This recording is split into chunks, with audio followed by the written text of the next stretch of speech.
আসসালামু আলাইকুম এভরিওয়ান। কেমন আছেন আপনারা? আশা করি যে যেখানে আছেন আল্লাহর রহমতে খুব ভালো আছেন। আমিও আল্লাহর রহমতে ভালো আছি।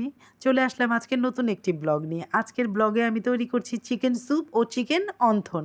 খুব সহজে বেশি একটা ঝামেলা ছাড়া খুব দ্রুত কিভাবে তৈরি করলাম ২ টা রেসিপি সেটাই আপনাদের সাথে শেয়ার করছি। সবসময় বাহির থেকে কিনে খাওয়া আমার বেশি একটা পছন্দ না। আমি মাঝে মাঝেই যেকোনো জিনিস ঘরে টুকটাক তৈরি করে খাই। আমার ভালো লাগে। নিজের হাতে তৈরি করা খাবার খেতে খুব ভালো লাগে। তো আগে আমি আজকে অন্থনটা বানাবো। অন্থন বানানোর জন্য ময়দার খামি করে রেখেছি চিকেন কিউব করে ছোট ছোট করে কিউব করে রেখেছি চিকেন, রেখেছি চিজকে গুঁড়া করে নিয়েছি, বেশ একটা ম্যাশ করিনি। আর অন্থনের রুটিটা বেলার জন্য ময়দার সাথে আমি 2 চামচ কর্নফ্লাওয়ার মিক্সড করে নিচ্ছি। কর্নফ্লাওয়ার দিয়ে যদি রুটিটা বেলা যায় তবে ক্রিস্পি হয়, অন্থনটা খুব ক্রিস্পি হয়। আর এখানে আমার অন্থনগুলো তৈরি করতে আমি একটা রুটি দিয়ে হবে না, আমি এই রুটিটা 2 ভাগে করে নিচ্ছি, 2টা রুটি বানিয়ে নিচ্ছি। আর রুটিটাকে বেলবো ওই যে ময়দার আর কর্নফ্লাওয়ারের যে মিশ্রণটা সেটা দিয়ে, মিক্সড যেই 2টা একসাথে মিক্সড করে নিয়েছি সেটা দিয়ে রুটিটা বেলে নিচ্ছি। বেশি একটা মোটাও করব না, আবার বেশি পাতলাও করব না, মিডিয়াম সাইজের করছি। আমার পিঁড়িটা যেহেতু বড়, পিঁড়ি সাইজেই করে নিচ্ছি।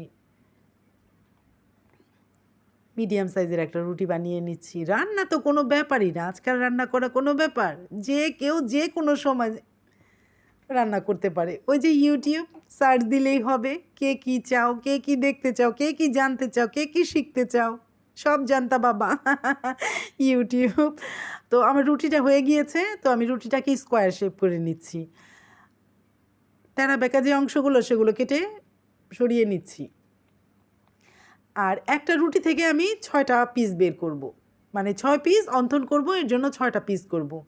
এখন এই স্কোয়ার করার পরে মাঝখান থেকে একটা টুকরা করে নেব, টুকরা করে ওখান থেকে এই পাশে 3টা, এই পাশে 3টা, 6টা পিস বের করে নেব। কেটে নিচ্ছি। হায় রে মাখি কোথা থেকে যে আসে, কিছু তৈরি করতে নিলে গ্রান পায়, বাস গ্রানটা পেলেই চলে, কোত্থেকে যে উড়ে আসে এগুলো, শুধু ডিস্টার্ব আর ডিস্টার্ব, আর কিছু না। তো আমি 6 পিস করে নিচ্ছি। 6 পিস আর কি, একটা রুটি থেকে 6টা অন্থন হবে। তুলে নিলাম সবগুলো। এখন একটার মধ্যে অন্থন তৈরি করব।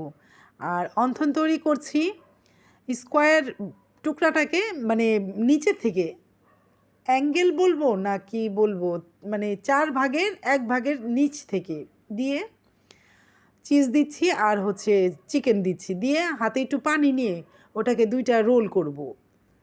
2টা রোল করে নিচ্ছি। 2টা প্যাচ দেব, 2বারে 2টা প্যাচ দিয়ে এখন টুইস্ট করে নেব। অন্থন বানানো কোনো ব্যাপারই না, আমরা মনে হয় রেস্টুরেন্টে দেখলে মনে হয় কি বাসায় পারবো না, অনেক কঠিন, না যেন কি, আসলে কিছুই না, জাস্ট চোখের আর্ট, চোখের খেলা। চোখে যদি ভালো করে ফলো করে মনে রাখা যায়, অন্থন বানানো কোনো ব্যাপার না, দেখলে মনে হয় না যেন কত কঠিন, একেবারে সহজ। করে ফেললাম একটা অন্থন। এভাবে ঠিক এই প্রসেসেই সবগুলো অন্থন করে নেব। একটা রুটি এই 4 ভাগের 1 ভাগের নিচ থেকে দিয়ে নেব। আর অন্থন ভাজার জন্য দিয়ে দিয়েছি চুলায় তেল। ইন দ্য মিন টাইমস আমি স্যুপের জন্য পানিও দিয়ে দিয়েছি, আরেক চুলায় পানি দিয়ে দিয়েছি। এখন তেল গরম হয়ে গিয়েছে, একে একে অন্থনগুলো দিব আর ভাজবো।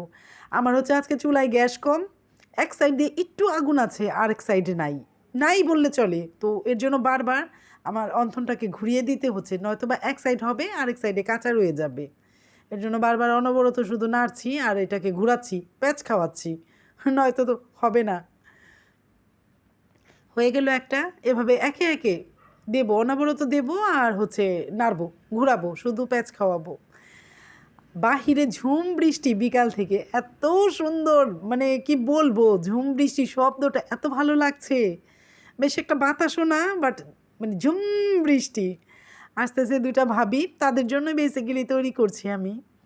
ভাবিরা আসতেছে বৃষ্টির জন্য, তারা একটু লেট হচ্ছে, তারা অপেক্ষা করছে, ফোন দিয়েছে আমাকে যে একটু দেখি বৃষ্টিটা একটু কমলে তারপর আসবো। ভাবিদের জন্য তারা খেতে চেয়েছে, সন্ধ্যার সময় খাবে খুদের বাঁকা। 2-3 পদের ভর্তা করতে বলছে আর খুদের বাঁকা। আজকে আমার বুয়া আসে নাই যেহেতু, তো ভর্তা তো করতে পারবো না, এর জন্য বাঁকা করলাম না। যেটা মনে চাইলো, আজকে মন চাইলো যে স্যুপ খাবো, অন্ধন খাবো, ওইটাই তৈরি করছি। বাট 2 ভাবি এসে দোনোজনে আমার উপরে চেতবে, দুজনেই আমাকে বকবে যে তোরে করতে বললাম কিন্তু করলি কি। অসুবিধা নেই, আরেকদিন করে খাওয়াবো। তো একে একে সেম প্রসেসে ভাজতেছি, কারণ ওই যে আমার এক সাইডে আগুন আছে চুলার, আরেক সাইডে নাই, তো বারবার ঘোরাচ্ছি, রোলিং রোলিং বারবার রোলিং। তো যাই হোক, এভাবে ভেজে নিচ্ছি। আর ইন দ্য মিন টাইমস ওইখান তো হচ্ছেই আমার স্যুপের পানিটা গরম, চুলায় একেবারে গ্যাস নেই, আস্তে আস্তে হচ্ছে তো।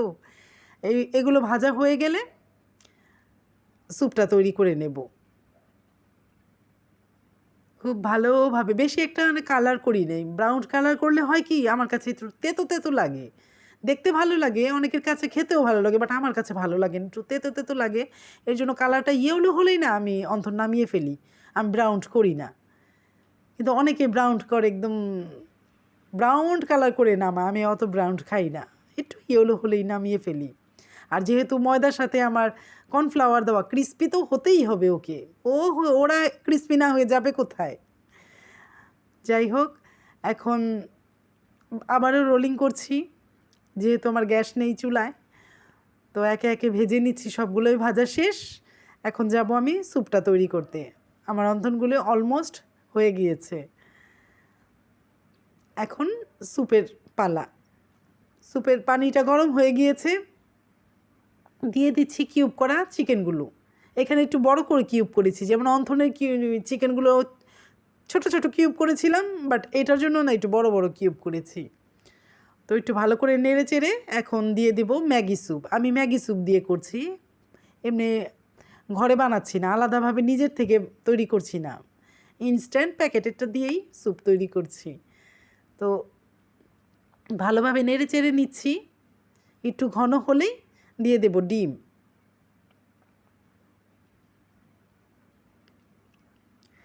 খুব ভালো করে নেড়ে চেড়ে দিচ্ছি, সরি। এখন একটা ডিমকে ফেটে দিয়ে দেব, আর ডিম দিয়ে যে পর্যন্ত থিকনেসটা না আসে স্যুপের, ওই পর্যন্ত অনবরত নাড়তে হবে। ফেটানো একটা ডিম দিয়ে দিচ্ছি, লবণ টবণ সব চেখে রেখেছি, সব ঠিক আছে, পারফেক্ট। এখন যে পর্যন্ত থিকনেসটা না আসে স্যুপের, সে পর্যন্ত নেড়ে চেড়ে রাখতেই হবে, আমাকে নাড়তেই হবে, নাড়াচাড়ার উপরেই রাখতে হবে। হয়ে গেল আমার স্যুপ, ঢেলে ফেলেছি। চিকেন স্যুপ ও চিকেন অন্থন খুব সহজে কীভাবে তৈরি করলাম আপনাদের সাথে শেয়ার করলাম। দারোয়ানকে নিচে পাঠিয়েছি, ঠান্ডা কোক আনবে, ভাবিরা আসতেছে, জম্পেশ আড্ডা মারবো, খাবো। কেমন হয়েছে খেয়ে ভাবিরা রিভিউ দিবে।